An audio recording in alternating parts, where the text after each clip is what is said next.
kilalanin natin ang mga natatanging individual at organisasyon mula sa iba't ibang sektor sa Southeast Asia na nagkamit ng parangal mula sa Asian Excellence Achiever Awards, kung saan dalawa sa ating mga kasamahan dito sa RSP ang napabilang dito. Panoorin natin to.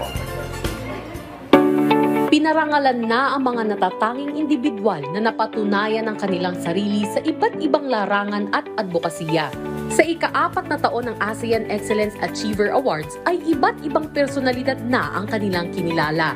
Kinilala hindi lang sa kanilang larangan, pati na kung paano nila hinarap ang bawat pagsubok at tagumpay.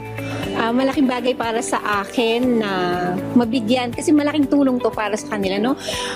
In-start namin to during after pandemic, no, yung hirap na hirap bumangon yung bawat isa. So ginawa namin siya para maging ma-boost yung moral ng mga individuals. Isa sa mga nabigyan ng parangal ay si Attorney Persida Acosta, ang hepe ng Public Attorney's Office dahil sa kanyang tungkulin bilang public servant at pagtulong sa mga maralitang walang kakayahang ipagtanggol ang kanilang mga sarili.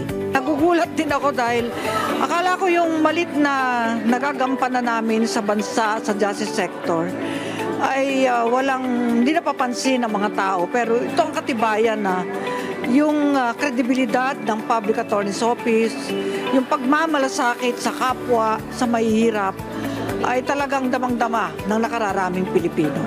Maraming mga sikat na personalidad ang pinarangalan sa nasabing event, kabilang ang mga social media personalities, negosyante at mga artista.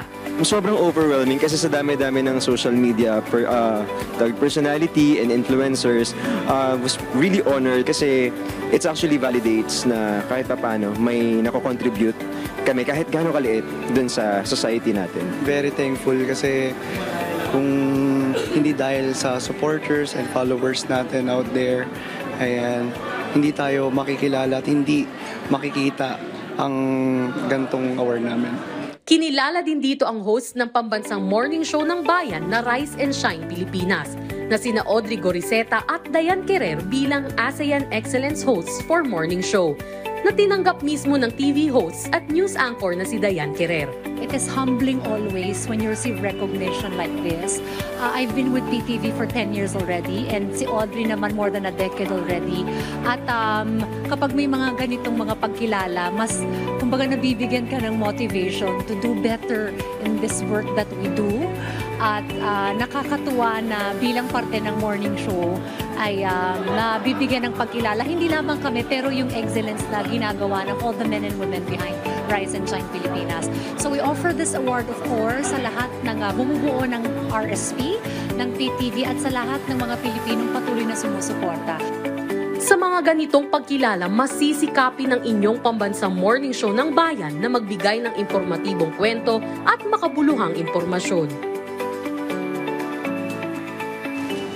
Ayan muli, maraming salamat po sa ASEAN Excellence Achievers Awards sa pagkilalang ito sa aming dalawa ni Dayan at nakaka-pressure man. Pero ibig sabihin, kailangan natin ipagpatuloy yung mandate natin dito sa PTV, no, na magbigay ng napapanahon at tamang impormasyon na mapapakinabangan ng bawat Pilipino. 8 taon na po kami nitong magkasama sa PTV at sa morning show. So sa lahat po ng mga bumubuo ng programang ito, we offer of course this recognition to you at sa lahat po ng patuloy na kasama po namin kada umaga dito po sa Rise and Shine Pilipinas. Muli, maraming salamat. Award-winning ang dala naming serbisyo.